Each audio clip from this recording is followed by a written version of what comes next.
When Michael walked into that pharmacy late one October evening, he never imagined a simple trip for his sick wife's medicine would change 3 lives forever. The trembling hands of a terrified cashier, a menacing manager's cruel smile, and his daughter's innocent question would set everything in motion. The rain fell in a steady whisper against the windshield as Michael pulled into the parking lot of Riverside Pharmacy. It was nearly 10 o'clock, and the streets of this quiet neighborhood were already settling into their nightly stillness. In the back seat, his daughter Emma shifted against her unicorn backpack, her eyelids heavy from the drive. "Daddy, is Mommy going to feel better soon?" Her voice carried that particular thread of worry that only a 6-year-old could weave, equal parts concern and confusion. Michael glanced at her reflection in the rearview mirror. Sarah had been fighting this flu for 3 days now, and the fever that morning had finally pushed him to call the doctor. The prescription sat folded in his jacket pocket, a small piece of paper that promised relief. "She will, sweetheart. This medicine is going to help her sleep tonight, and by tomorrow she'll be feeling much stronger."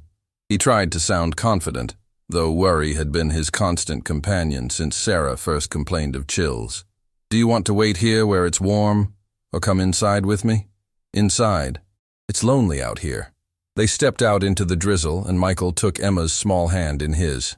The pharmacy was one of those neighborhood places that seemed frozen in time.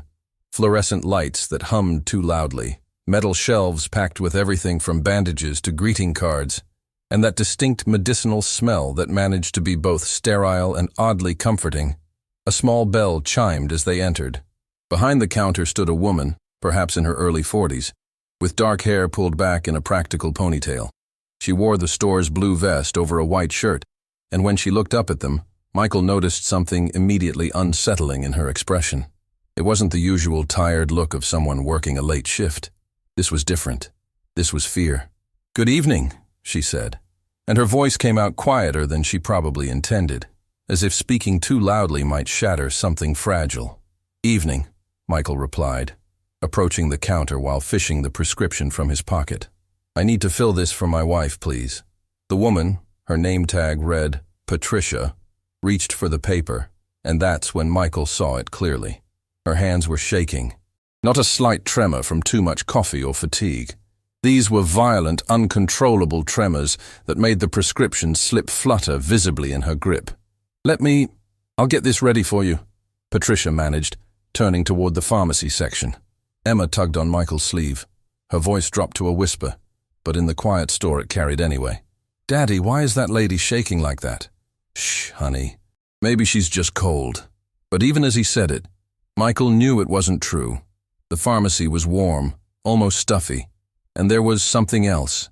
Something about the rigid way Patricia held her shoulders, the way her eyes kept darting toward the back of the store, the way she seemed to be holding her breath between movements. Patricia returned with 2 medication bottles, setting them on the counter with hands that trembled so badly one bottle nearly tipped over.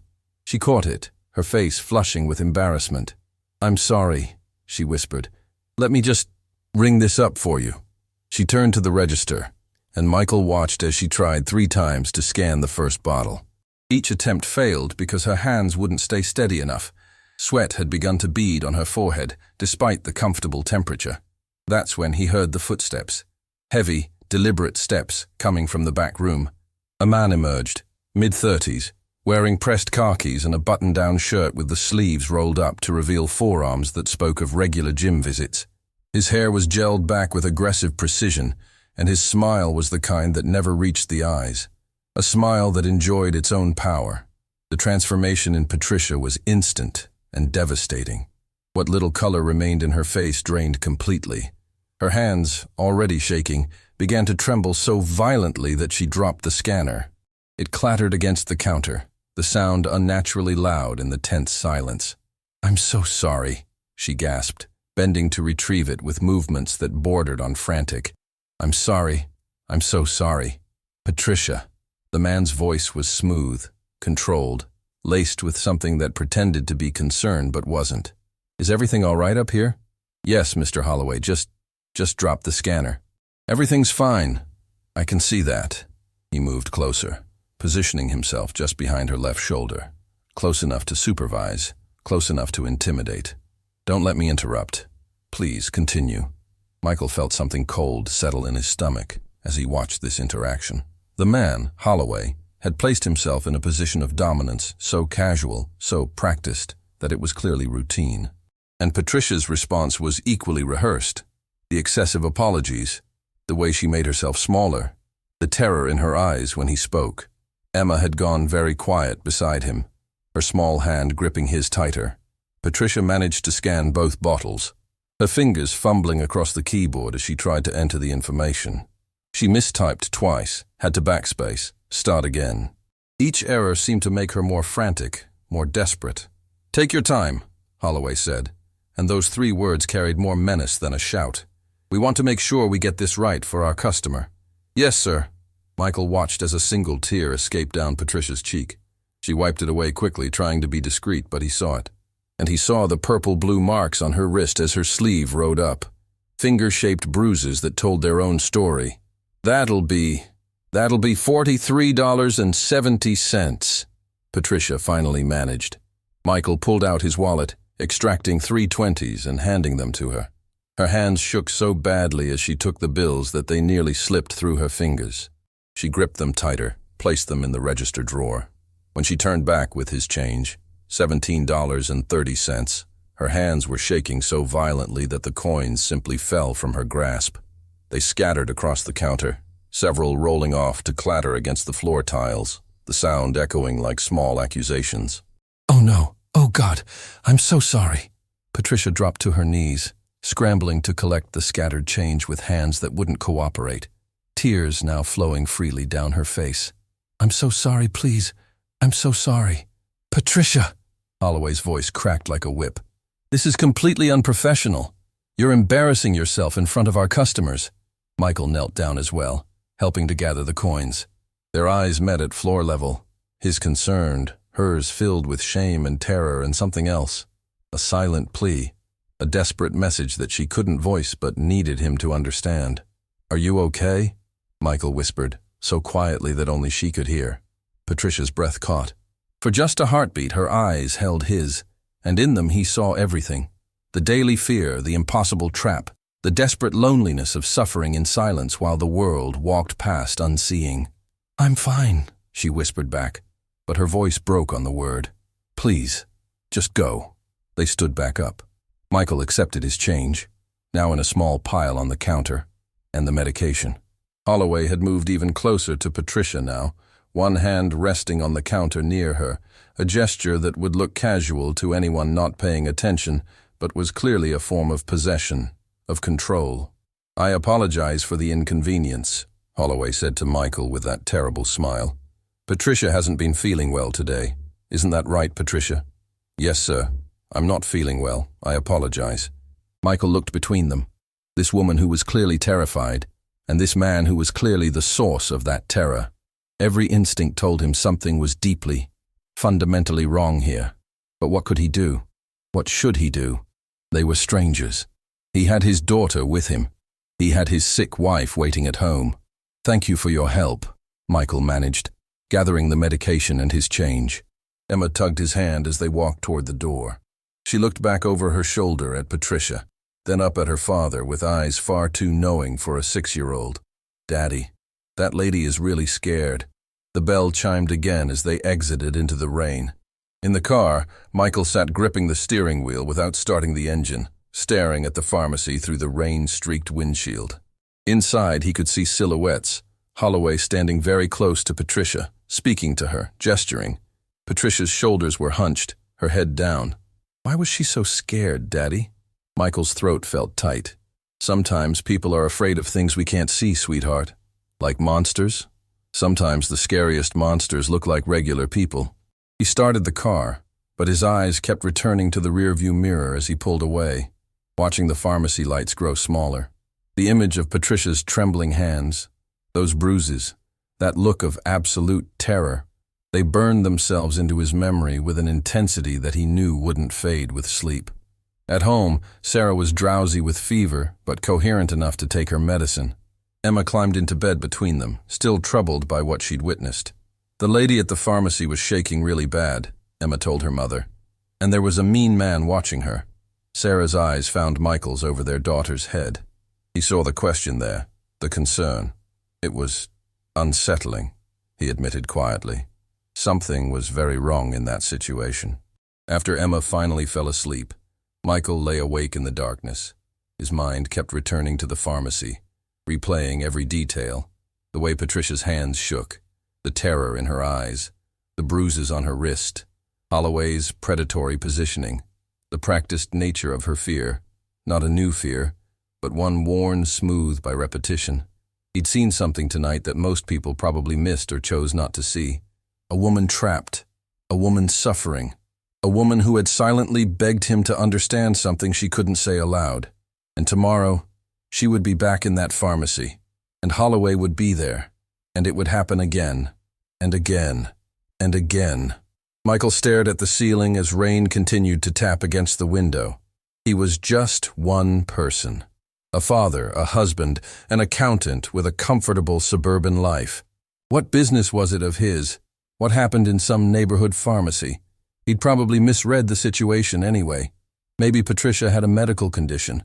Maybe those bruises were from something innocent. Maybe he was making something out of nothing. But even as he tried to convince himself, he knew he was lying. He'd seen exactly what he thought he'd seen. The question was, what was he going to do about it? 4 nights passed like stones sinking through water. Heavy, slow, inevitable. Michael tried to forget. He really did. He threw himself into work, spent extra time with Emma, nursed Sarah back to health.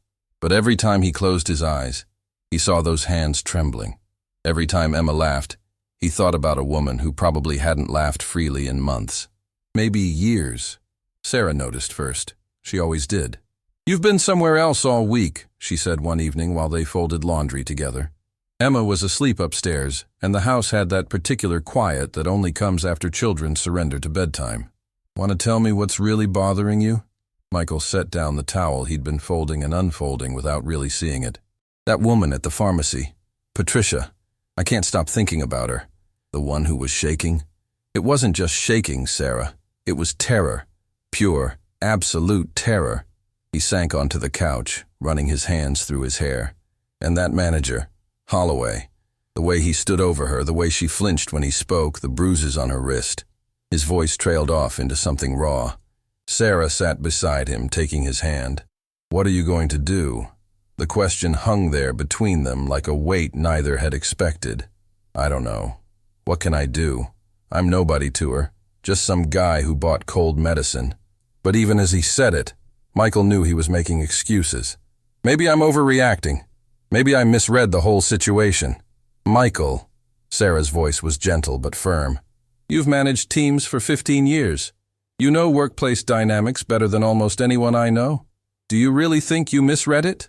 He met her eyes and found his answer there. No, he hadn't misread anything. "I just keep thinking, what if that were you? What if you were trapped in some nightmare and everyone who saw it just looked away because it wasn't their problem?" Sarah squeezed his hand tighter. "Then I'd hope someone like you would be brave enough to care." The next afternoon, Michael found himself driving, not toward home after picking up Emma from school, but toward Riverside Pharmacy. He told himself he was just checking, just making sure everything was fine, just confirming that he'd blown the whole thing out of proportion. "Are we getting more medicine for Mommy?" Emma asked from the back seat. "No, sweetheart. Just need to pick up something quick." The lie tasted bitter. It was 5:30, and the pharmacy was busier than it had been that late night. A line of 4 people stretched from the counter, an elderly man arguing about insurance co-pays, a young mother juggling a squirming toddler while trying to read a prescription label, and behind the counter, Patricia. She looked smaller than he remembered somehow. Thinner. The circles under her eyes were darker, more pronounced, but her hands were steadier today. Only a slight tremor that someone not looking for it might miss entirely. Michael joined the line, watching. Patricia moved through transactions with mechanical efficiency, her voice soft but functional. "That'll be $18.50. Would you like a bag? Here's your receipt." Over and over, the same practiced phrases, the same careful movements. But her eyes kept darting to the back of the store every 30 seconds like clockwork. Checking, always checking. The line moved forward. 3 people, 2 people, one person ahead of him. That's when Holloway emerged from the back office. The change in Patricia was subtle this time, but no less devastating. Her shoulders tensed. Her breathing became shallower. The tremor in her hands intensified slightly, just enough that she had to try twice to scan the customer's credit card. Holloway didn't approach the counter immediately. He stood near the vitamin aisle, pretending to straighten bottles that didn't need straightening, but his eyes never left Patricia, watching, monitoring, a predator timing his approach. "Next customer, please." Michael stepped forward. Patricia's eyes met his, and something flickered across her face. Recognition, followed immediately by shame. As if being seen in her fear twice by the same person somehow made it more real, more humiliating. Michael said softly. "I just needed some aspirin." "Regular or extra strength?" "Regular is fine." Patricia turned to grab a bottle from the shelf behind her, and Michael saw them again. The bruises. Faded now to a sickly yellow-green, but still visible, and new ones too. Fresh purple marks on her other wrist, partially hidden by her watch. She set the bottle on the counter. $7.99. Michael handed her a $10 bill. Their fingers brushed as she took it, and he felt how cold her hands were despite the warmth of the store, how they trembled despite her obvious effort to control them. "Keep the change," he said quietly. "Sir, I can't. Please, keep it." For just a moment, Patricia's carefully maintained composure cracked. Her eyes filled with tears that she blinked back rapidly, her throat working as she swallowed hard. "Thank you," she whispered, and those two words carried the weight of so much more than gratitude for $2. "Patricia!" Holloway's voice cut through the moment like a blade. He was suddenly beside the counter, that smile fixed on his face. "Why don't you take your break now? I'll cover the register." It wasn't a suggestion. It was an order dressed up as consideration. "Yes, Mr. Holloway." Patricia's voice had gone flat, empty. She moved toward the back room with steps that looked like they required enormous effort, like she was walking toward an execution rather than a break. Holloway turned his attention to Michael, and his eyes were sharp, assessing. "You were here the other night, weren't you? With your daughter?" "I was. Coming back to our little neighborhood pharmacy. We must be doing something right." That smile again, all teeth and no warmth. "Patricia will be happy to know our service keeps customers returning." There was something in the way he said it, something possessive and cruel that made Michael's stomach turn. But before he could respond, Emma tugged on his sleeve. "Daddy, can we go now? I'm hungry." "Yes, sweetheart. Let's go." As they walked out, Michael glanced back. Through the window into the back room, he could see Holloway and Patricia. Holloway was speaking, his face close to hers, one hand on the wall beside her head. Patricia stood frozen, her arms wrapped around herself, her head down. Even from a distance, Michael could see she was crying. That night, Michael couldn't sleep again. He lay staring at the ceiling while Sarah breathed evenly beside him, lost in peaceful sleep he couldn't find. Finally, at 2 a.m, he got up and went to his study, opened his laptop, started searching. Workplace harassment resources, employment lawyers specializing in abuse cases, organizations that helped women in dangerous situations, phone numbers, websites, names of people who actually knew how to handle situations like this. He copied everything into a document, organized it carefully. But then what? How did he get this information to Patricia? How did he help someone who might not want to be helped, who might be too afraid to accept help? The cursor blinked on the screen, waiting. Michael thought about Emma's question in the car that first night. Why was she so scared, Daddy? Children saw things so clearly, without all the complicated rationalizations adults use to look away from uncomfortable truths. He thought about Sarah's words. What if that were you? He thought about all the people who must have noticed something wrong at that pharmacy, other customers who saw the trembling hands, other employees who witnessed Holloway's behavior, maybe even the pharmacy owner who chose to ignore what his manager was doing. How many people had seen and done nothing? How many people had decided it wasn't their problem? Michael saved the document and closed his laptop. The first gray light of dawn was creeping through the window, and somewhere across town, Patricia was probably lying awake too, dreading the moment she'd have to go back to that pharmacy, back to Holloway, back to that nightmare. He couldn't save her if she didn't want to be saved. He understood that. But maybe, just maybe, he could show her that she didn't have to face this completely alone. That someone had seen her suffering and refused to look away. That someone cared enough to try. The question was no longer whether to help. The question was how, and Michael was determined to find an answer. The rain came back on Sunday afternoon, turning the world gray and heavy. Michael sat at his kitchen table with a cup of coffee gone cold, staring at the printed pages he'd prepared. Resources, phone numbers, names of attorneys who specialized in workplace harassment, organizations that helped women escape dangerous situations. Everything carefully organized, practical, actionable. But how do you hand someone an escape plan when they haven't asked for one? When they might not even admit they need one? You've been staring at those papers for an hour. Sarah stood in the doorway, dish towel in hand. Emma was at her friend's house for a playdate, and the quiet of their home felt almost oppressive. Are you actually going to do something, or just torture yourself thinking about it? I don't want to make things worse for her. Michael's voice came out rougher than intended. What if Holloway finds out I gave her this information? What if he retaliates? What if she loses her job, and what if you do nothing and something terrible happens? Sarah sat across from him, reaching for his hand. Love, I know you're scared. I know this isn't your responsibility. But you and I both know you're not the kind of man who can see someone drowning and just walk away. Michael looked at his wife, this woman who'd stood beside him for 12 years, who knew him better than he knew himself sometimes. What if she doesn't want my help? Then she'll tell you no, and you'll have to accept that. Sarah squeezed his fingers. But at least she'll know someone saw her. Someone cared enough to try. That alone might save her life someday. The words settled over them like a blanket, heavy with truth. I don't know how to approach her. Every time I go in there, Holloway is watching like a hawk. Then you wait for the right moment. Sarah stood, kissing the top of his head. And if the right moment doesn't come, you create one. 3 more visits, 3 more excuses. Bandages, antacids, throat lozenges. Each time, Michael left without managing more than basic transaction small talk. Each time, Holloway materialized like smoke, positioning himself within earshot, those calculating eyes missing nothing. On the 4th visit, Michael arrived just before closing time on a Wednesday evening. The parking lot was nearly empty, just 2 other cars. Through the window he could see Patricia alone at the counter, no sign of Holloway. His heart hammered as he pushed through the door. The bell chimed its familiar greeting. Patricia looked up, and something complex crossed her face when she recognized him. Not quite hope, but not despair either. Something in between. The fragile space where people exist, when they're not sure whether to trust or run. We're closing in 10 minutes, she said softly. I know. I just need...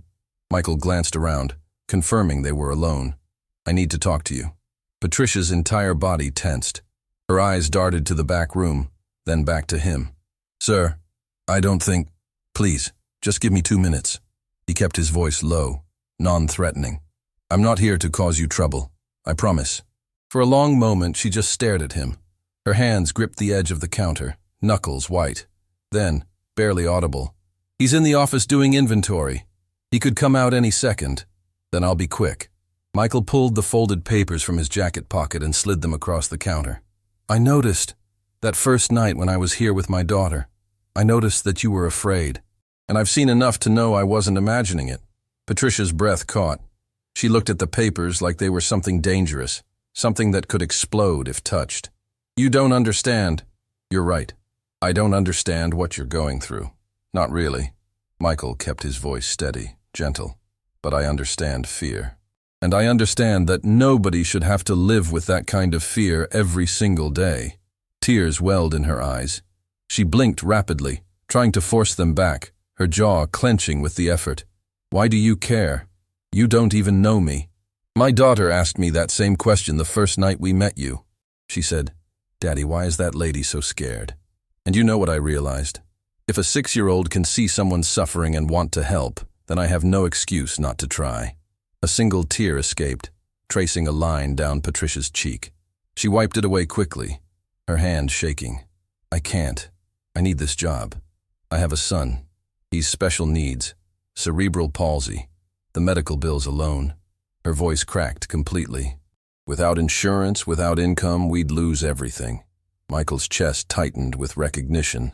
There it was, the trap, the impossible choice between safety and survival. "I know someone," he said quietly. "A friend who owns a commercial cleaning company. They're always looking for people to coordinate schedules, manage teams. Better pay than here. Full benefits. He's expecting your call if you want it." Patricia stared at him like he'd just spoken a foreign language. What? "His number's in there. Top page. You don't have to decide right now. But when you're ready, if you're ready, there's a way out. You don't have to stay trapped. You did this for me? For a complete stranger?" The disbelief in her voice was painful to hear, as if the simple act of human kindness was so foreign she couldn't comprehend it. "You're not a stranger anymore. You're someone who needs help, and I'm someone who can offer it. It's really that simple." Patricia reached for the papers with trembling fingers, then pulled back as if they might burn her. "If he finds these, then hide them. Put them in your purse. Take them home. Read them when you're safe."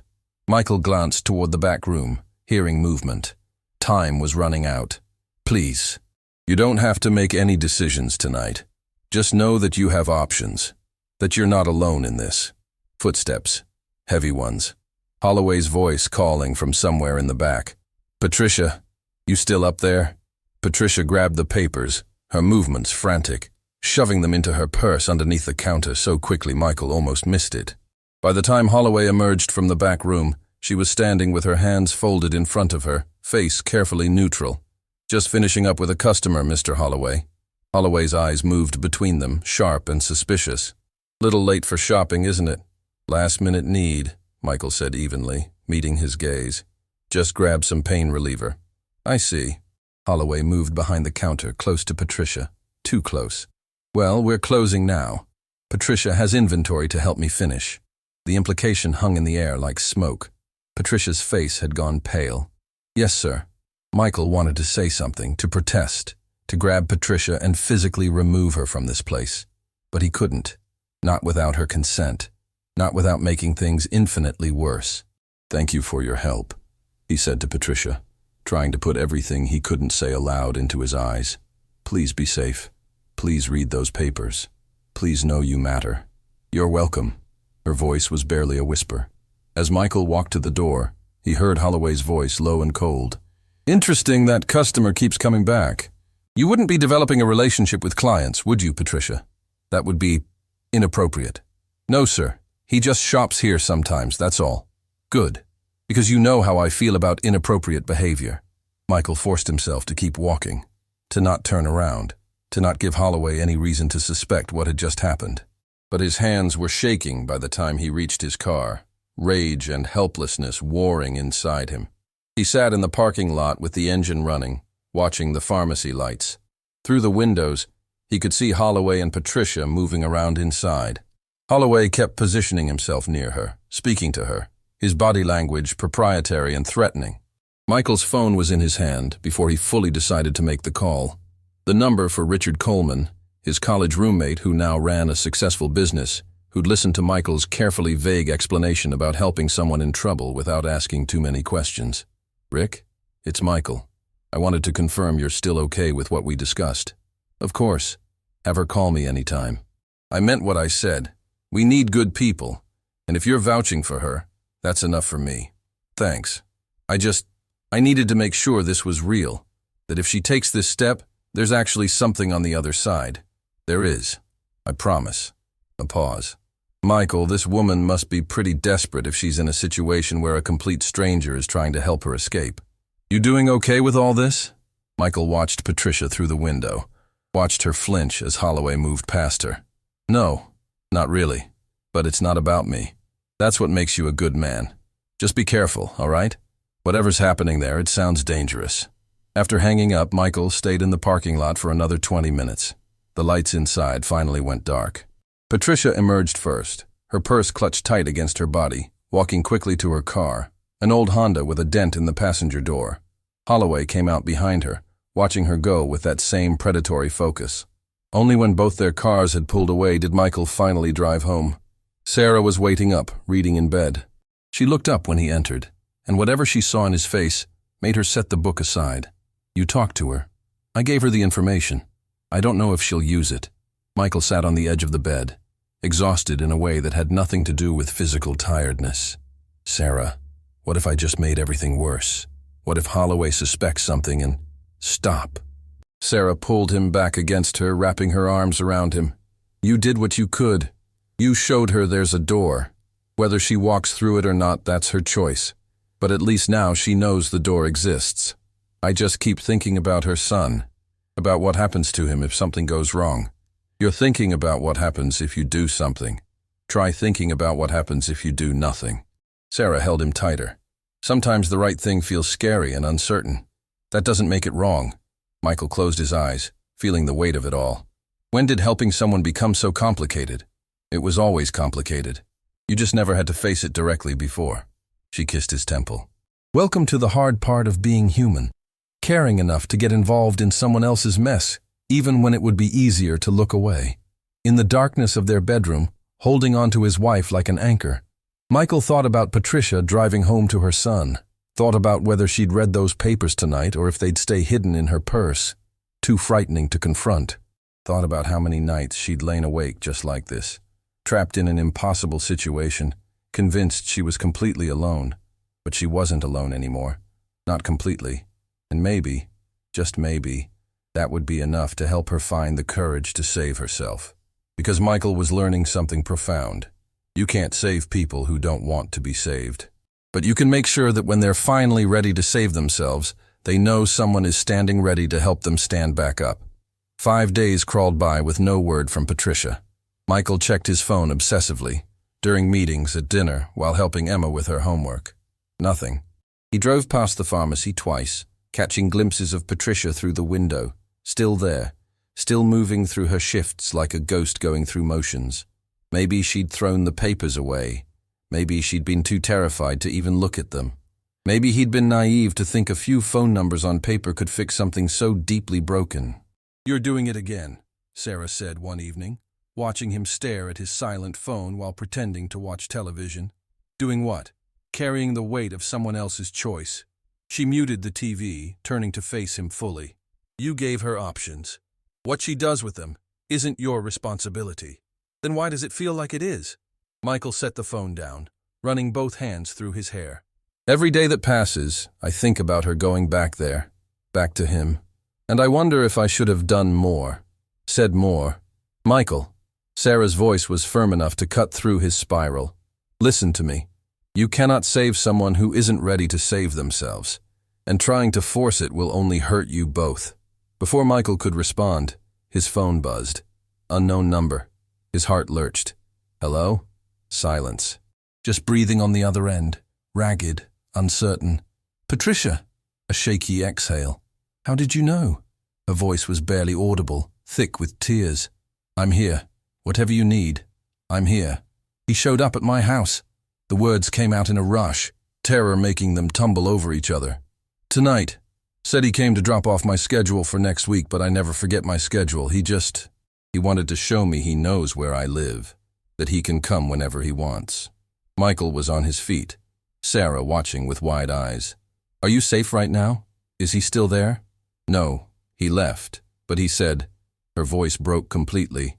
He said if I keep being distant at work, there will be consequences. That I need to remember how good I have it, how hard it would be to find another job with my limitations. So, Patricia, listen to me carefully. You need to call the police. And tell them what? That my boss dropped by my house? That he's never actually touched me in a way I could prove? That I'm afraid? Bitter laughter mixed with sobs. I tried that before. 7 months ago. You know what happened? They took a statement. Nothing changed. Except Holloway got angrier because I'd betrayed his trust. Michael felt Sarah's hand on his arm, grounding him. The job offer I told you about. It's real. You could start as soon as next week if you wanted. You'd never have to see Holloway again. But what if he comes after me anyway? What if he tells lies about me stealing or messes up my references or... She was spiraling, the fear consuming her. I can't risk it. My son needs his therapy, his medications, the special equipment, without insurance. The new job has better insurance, better pay. Patricia, please. Michael kept his voice steady even as his own heart raced. I know you're terrified. I know taking this step feels impossible. But staying where you are, that's impossible too. It's just slower. It's dying by inches instead of all at once. Silence stretched between them. Michael could hear her crying, could hear the weight of years of fear in every shuddering breath. I don't even know you, she finally whispered. Why are you doing this? Because someone has to. Because I saw you, really saw you, and I can't unsee it. Because my daughter taught me that when someone is scared, you help them. It's that simple and that complicated. More silence. Then, I read the papers, all of them. I have them hidden in a box under my bed where I keep my son's baby pictures. Things too important to lose. The fact that she'd categorized those resources alongside irreplaceable memories made something crack in Michael's chest. There's a lawyer's name in there, Lisa Chen. She specializes in workplace harassment cases. Takes cases pro bono for people who can't afford representation. I called her. Patricia's voice was so small. Yesterday. Left a message. Haven't heard back yet. She'll call. She's good people. And when she does, you tell her everything. Every detail. Every time he touched you, threatened you, made you feel unsafe. I'm so tired. The exhaustion in those 3 words was bottomless. I'm so tired of being afraid all the time, of walking on eggshells, of wondering if today is the day he finally... She didn't finish, didn't need to. Then stop being afraid, start being angry. Michael surprised himself with the intensity in his voice. You have every right to be furious at what he's done to you. Use that. Let it make you strong enough to walk away. I don't know if I can. You can. You already are. You called me. That's the first step. After they hung up, Michael stood holding his phone, staring at it like it held answers to questions he didn't know how to ask. She's going to do it, isn't she? Sarah had been listening to his side of the conversation, piecing together the rest. She's going to try to leave. I think so. Maybe. God, I hope so. And if Holloway retaliates, then we deal with it. We find a way. Michael looked at his wife, this woman who'd supported his impulsive dive into a stranger's crisis without hesitation. Thank you for not thinking I'm crazy for getting involved in this. Sarah pulled him into a hug, holding tight. You're not crazy. You're exactly who I always believed you were. Someone who gives a damn when it would be easier not to. 4 more days passed. Michael existed in a state of suspended tension, jumping every time his phone rang, checking email constantly for updates he had no reason to expect. Then, on a Tuesday afternoon while he was supposed to be reviewing quarterly reports, his phone rang. Patricia's number. Michael, it's me. The lawyer called back. Lisa, I met with her yesterday. And? She said. Patricia's voice shook, but differently this time. Not with fear, but something else. Something that might have been hope. She said I have a case. A strong one. The text messages Holloway sent. I never deleted them. I was too afraid to. Their evidence. The pattern of behavior. Other employees who quit suddenly. She thinks she can build something real. Michael closed his eyes, relief washing over him. That's incredible, Patricia.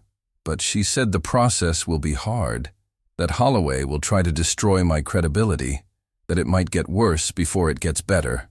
A pause. I called your friend, Rick, the one with the cleaning company. You did? I have an interview tomorrow. He said you recommended me highly, which is funny because you don't actually know if I'm any good at my job. A watery laugh. For all you know, I'm terrible. I know you've survived something that would have broken most people. I know you get up every day and face your worst fear to take care of your son.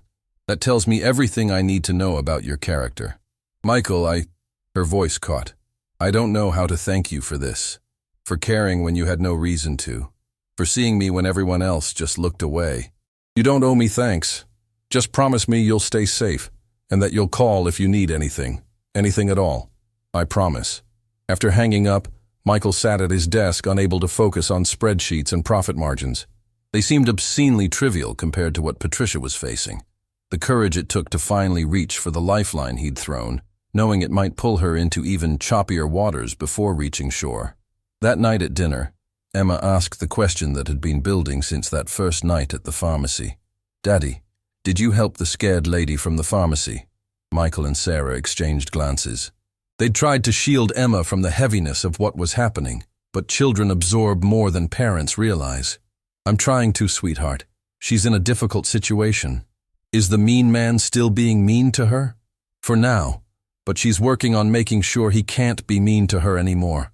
Emma considered this with the serious concentration only children can muster when grappling with concepts too big for their years. "When I'm scared of something, you always tell me to be brave. Is she being brave?" "She's being the bravest person I know right now." "Good," Emma nodded decisively. "Everyone should be brave when mean people are mean. That's what makes the mean people stop." If only it were that simple, Michael thought. But maybe, in its own way, it was. Maybe courage didn't have to be complicated. Maybe it was just the decision to stop accepting unacceptable things, to stop shrinking in the face of cruelty, to stop letting fear win. Maybe his 6-year-old understood better than any adult what this was really about. Patricia got the job with Rick's company. Started the following Monday. Michael only knew because she sent a brief text. "First day. So scared but doing it anyway. Thank you for believing I could." 2 weeks later, Lisa Chen filed the lawsuit against Holloway and the pharmacy chain. The news hit the local papers. Other women came forward. 3 former employees with similar stories, similar patterns of harassment and intimidation. Michael watched it unfold from a distance, staying available but giving Patricia space to fight her own battle. This was her story now, her reclamation of power and dignity. He was just the person who'd handed her a flashlight in the dark and trusted she'd find her own way out. But one evening, his phone rang. Patricia. Her voice was different this time, still carrying the weight of everything she'd endured. But there was something new underneath, something that sounded almost like peace. "He's gone. The pharmacy fired him. The corporate office said they take these allegations seriously, and given the pattern of complaints, they couldn't keep him employed during the investigation." She let out a shaky breath. "Michael, he can't hurt me anymore. He can't hurt anyone there anymore. How do you feel?" Terrified, relieved, angry that it took this long, grateful it happened at all. A pause. "Mostly I feel like I can finally breathe, like there's air in my lungs for the first time in almost a year." "You did this, Patricia. You found the courage to save yourself. You gave me the rope to climb. I couldn't have done it without knowing someone was holding the other end." After they said goodbye, Michael stood on his back porch in the cool evening air, watching Emma play in the yard while Sarah read on the porch swing. His family, his ordinary, beautiful, precious life that he'd almost taken for granted before Patricia showed him what it looked like when the ordinary became a nightmare. He thought about all the small choices that had led to this moment. The choice to notice instead of ignore. The choice to care instead of dismiss. The choice to act instead of assuming someone else would handle it.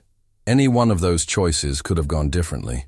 He could have bought those cold medicines that first night and never given Patricia a second thought, and she'd still be trapped, still terrified, still dying slowly in plain sight while the world walked past unseeing.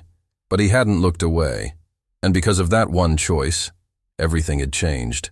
Not just for Patricia, for him too. He'd learned something profound about what it meant to be human, to be connected to strangers in ways that mattered, to carry responsibility for the suffering we witness, to understand that helping isn't about grand gestures, but about showing up in small, consistent ways. Sarah joined him at the porch railing, slipping her hand into his. "Thinking about Patricia, thinking about how close I came to not getting involved, how easy it would have been to convince myself it wasn't my problem. But you didn't. That's what matters." Is it enough, though? Is helping one person enough when there are probably dozens of other women in situations just like hers? You can't save everyone, Michael, but you saved someone. And that someone has a son who gets to grow up with a mother who's not living in constant fear. Sarah squeezed his hand. Never underestimate the ripples one act of courage can create. Emma called out from the yard, wanting her father to push her on the swing. Michael went. And as he sent his daughter soaring into the twilight air, her delighted laughter ringing out, he understood something essential. This was why it mattered. Not because helping Patricia made him a hero or proved something noble about his character, but because it reinforced a fundamental truth. We're all just people trying to survive in a world that can be cruel and beautiful in equal measure. And sometimes, maybe the best times, We get the chance to make that world slightly less cruel for someone, to be the light in someone else's darkness. To prove that humanity, at its core, is still worth believing in. That was enough. That was everything. 6 weeks after Holloway's termination, Patricia invited Michael and his family to dinner. The invitation came as a text, tentative and carefully worded. "Would you and your family like to come over for dinner this Saturday? I'd like to properly thank you, and my son Tyler wants to meet Emma. No pressure if you're busy." Sarah read the message over Michael's shoulder and smiled. "We're going. You sure? I don't want to make this weird or—" "Michael." Sarah turned him to face her. "This woman wants to share her home with us, to introduce us to her son. That's not weird. That's healing. That's her showing you that your kindness mattered." So on Saturday evening, they drove to Patricia's apartment on the east side of town. It was a modest complex, the kind built in the 70s with fading paint and creaky stairs. But the flower boxes on her second-floor balcony were bursting with color, petunias and marigolds catching the late afternoon sun. Patricia answered the door wearing jeans and a soft blue sweater, her hair down around her shoulders instead of pulled back. She looked different, lighter somehow.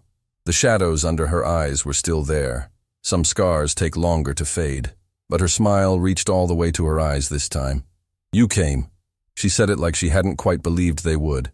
"Of course we came." Sarah stepped forward first, pulling Patricia into a hug that clearly surprised her. "Thank you for inviting us." Inside, the apartment was small but filled with warmth. Drawings covered the refrigerator, childlike images of superheroes and dinosaurs. A therapy ball sat in the corner. Medical equipment lined one wall, but it was decorated with stickers and photos, turned into something lived in rather than clinical. And there, in an adaptive wheelchair near the window, sat Tyler. He was 14 but looked younger. His body curved in on itself in ways that spoke of a lifetime fighting against muscles that wouldn't cooperate. His dark hair was cut short, and his eyes, those bright, intelligent eyes, tracked their movements with clear curiosity. Emma, who Michael had worried might be shy or uncomfortable, walked right up to him without hesitation. "Hi, I'm Emma. My dad said you like to draw. I brought colored pencils if you want to draw with me." Tyler made a sound, not quite a word, but clearly communication. His face lit up with a smile that transformed everything about him. Patricia's hand flew to her mouth, tears already forming. "He likes you. He doesn't smile like that for just anyone." "Can I sit with him?" Emma asked, already pulling a chair closer. "Please." While Emma and Tyler settled into their own world of paper and colors, Patricia led Michael and Sarah to the small kitchen where something that smelled like home was simmering on the stove. "I made pot roast. I hope that's okay. It's nothing fancy. It's perfect," Sarah assured her. "Can I help with anything?" As the two women moved around the kitchen with that easy rhythm women often find with each other, Michael stood back, watching. This ordinary moment, dinner with a friend, children playing, the simple domesticity of setting a table, was anything but ordinary. It was hard-won. It was a miracle. Over dinner they talked about everything except what had brought them together. Patricia told stories about Tyler's therapy sessions, about his determination to master using his communication device, about his obsession with space documentaries. Emma chatted about school and her swimming lessons. Sarah shared funny anecdotes about their elderly neighbor who kept accidentally locking himself out. It was only after Emma and Tyler had moved back to their drawing station, and after the dishes were cleared, that Patricia's voice grew quiet. The settlement came through. The pharmacy chain didn't want this going to trial, not with 3 other women coming forward. They paid enough that Tyler can get the advanced therapy he needs, equipment that insurance wouldn't cover. "I can even think about a better apartment, somewhere with wheelchair access on the first floor." "That's wonderful, Patricia," Sarah said softly. "It is. It really is." Patricia stared at her hands, those hands that had trembled so violently that first night. They were steady now, wrapped around her coffee mug. "But you know what the strangest part is? The money helps. The new job helps. Knowing Holloway can't hurt me anymore helps. But the thing that actually saved me, the thing that made all of this possible, was someone just noticing, just caring enough to notice." Her eyes found Michael's across the table. I'd been drowning for so long, and everyone who saw me just kept walking past. Customers who watched me shake and said nothing. Co-workers who witnessed his behavior and looked away. Even friends who I tried to tell but didn't want to get involved. Her voice cracked. You didn't have to notice. You didn't have to care. You had every excuse to just buy your medicine and forget about the scared woman at the pharmacy. But you didn't. Patricia, Michael started, but she held up a hand. Please, let me finish. I need to say this. She took a shaky breath. For months, I felt invisible. Not just invisible, like I didn't matter. Like my suffering wasn't important enough for anyone to acknowledge. I started believing maybe I deserved it somehow. Maybe I was overreacting. Maybe it wasn't that bad. Sarah reached across the table, taking Patricia's hand. But then this stranger and his little girl walked in, and the little girl asked why I was shaking. And instead of shushing her and hurrying away, you stayed. You saw me, really saw me. And that one moment, that one act of simple human acknowledgement, it cracked something open inside me. It reminded me that I wasn't crazy, that what was happening to me was real and wrong and not my fault. Tears were streaming down her face now, but she didn't wipe them away. Neither did Sarah, whose own eyes had filled. I don't know how to explain what it means to someone who's drowning to suddenly feel someone grab their hand, to know they're not alone in the deep water anymore. You gave me hope when I didn't even remember what hope felt like. Michael's throat was too tight to speak. He glanced toward the living room where Emma was showing Tyler something on her tablet. Both of them lost in whatever world children create when adults aren't paying attention. Your daughter did that, Patricia continued, following his gaze. She asked the question that everyone else was too polite or too uncomfortable to ask. Why is that lady shaking? No judgment, no looking away. Just honest curiosity and concern. That's the kind of human being you're raising, Michael. That's the legacy of your kindness. She's the one who taught me, Michael finally managed. After we left that night, she told me the lady was scared, and that when someone is scared, you help them. It's that simple when you're 6. No complications, no excuses, just basic human decency.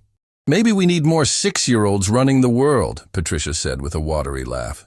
Maybe we just need more adults who remember what they knew when they were 6. Sarah squeezed Patricia's hand before releasing it. That helping isn't complicated. That kindness doesn't need a reason. That we're all connected in ways that matter. Patricia wiped her eyes, composing herself. I've been thinking about that a lot lately. About connection. About how we're taught to mind our own business, to not get involved, to assume someone else will handle it, and how that leaves so many people suffering in silence because everyone assumes someone else will care. The bystander effect, Michael said. Everyone thinks someone else will step up, so nobody does. Exactly. And I was dying because of that. Slowly, invisibly, but dying nonetheless. Patricia's voice grew stronger, more certain. Which is why I'm going back to school. Online classes, working around Tyler's schedule. Social work degree. I want to help other women who are trapped the way I was. I want to be the person who notices when everyone else looks away. Sarah's face broke into a wide smile. Patricia, that's incredible. It'll take years. Between work and Tyler and everything else, I'll be lucky to finish before he graduates high school. But I have time now. I have a future. I have possibilities. She looked between them, her expression fierce with determination. And I want to use that to make sure other women don't have to wait for a stranger to save them. I want to help them save themselves. Later, as they were getting ready to leave, Emma gave Tyler a drawing she'd made, a picture of 2 kids flying through space on the back of a friendly dragon. So you can remember we're friends now, she told him seriously. Tyler made his sound again, clutching the picture like treasure. Patricia had to turn away, overcome.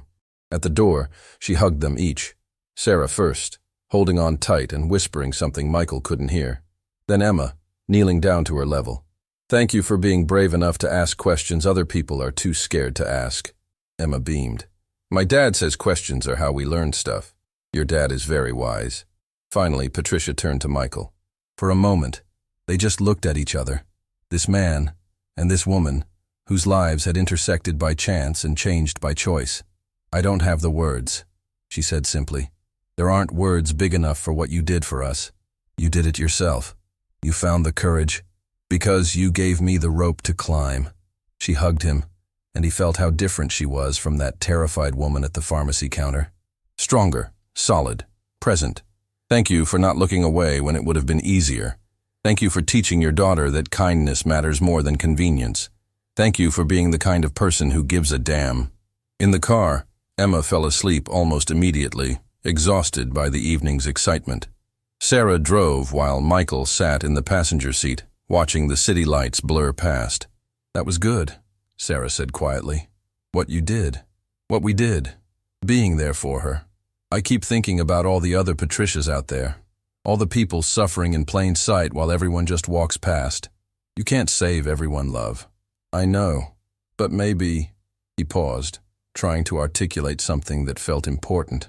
"Maybe it's not about saving everyone. Maybe it's about changing how we move through the world. About actually seeing people instead of just looking past them. About caring enough to be inconvenienced by someone else's pain." Sarah reached over, taking his hand. "You know what I think?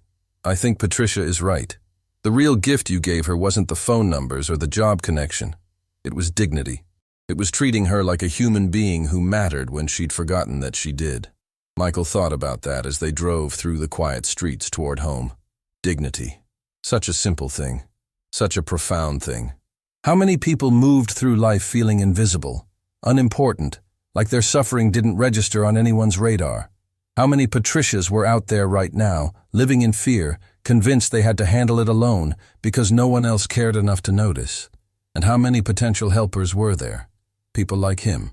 Ordinary people with ordinary lives, who had the power to change everything for someone just by choosing to see them, to care, to help. Months passed. Michael's life returned to its comfortable rhythms, work, family, the pleasant routine of ordinary days. But something fundamental had shifted in how he moved through the world. He noticed things he'd overlooked before. The grocery store cashier whose smile never reached her eyes. The mail carrier who always seemed to be holding back tears. The neighbor whose husband screamed at her in their garage when he thought no one was listening. He didn't save them all. He couldn't. But he saw them. He acknowledged them. And sometimes that was enough. One afternoon he found Emma in her room drawing with fierce concentration. "What are you working on, princess?" She held up the picture, a figure with a cape and a mask. But instead of flying or fighting, the superhero was reaching down to help someone climb up from darkness. "It's the kind of superhero I want to be when I grow up," she explained. "Not the kind who fights bad guys. The kind who helps scared people stop being scared." Michael's eyes burned. "That's the best kind of superhero there is." "I know. You taught me that." Later, he found Sarah in the kitchen and showed her the drawing. She studied it for a long moment, then looked up at him with eyes full of love and pride. "You know what you gave Emma? More valuable than any inheritance or trust fund? You showed her what it means to be human. Really, fully human. Not perfect. Not without flaws or fears. But willing to care even when it's hard. Willing to help even when it's inconvenient. Willing to see people who everyone else overlooks.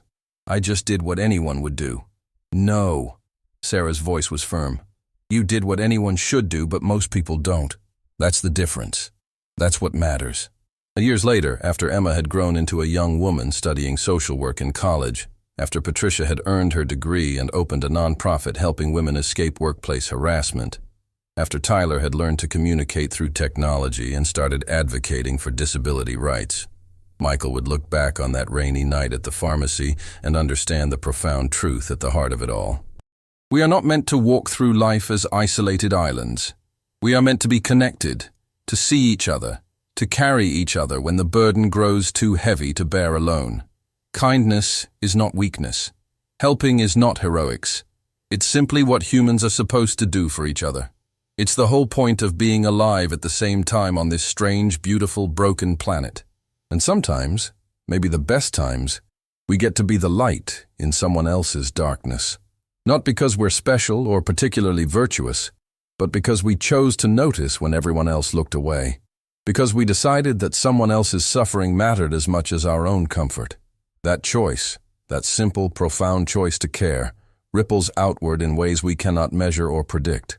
It changes not just the life we touch, but our own lives, our children's lives, the whole interconnected web of human existence. On the day Emma graduated, Patricia and Tyler were there in the audience. Tyler, now using a wheelchair he could control independently, held a sign that read, "Congratulations, Dr. Emma," with smiley faces drawn in the margins.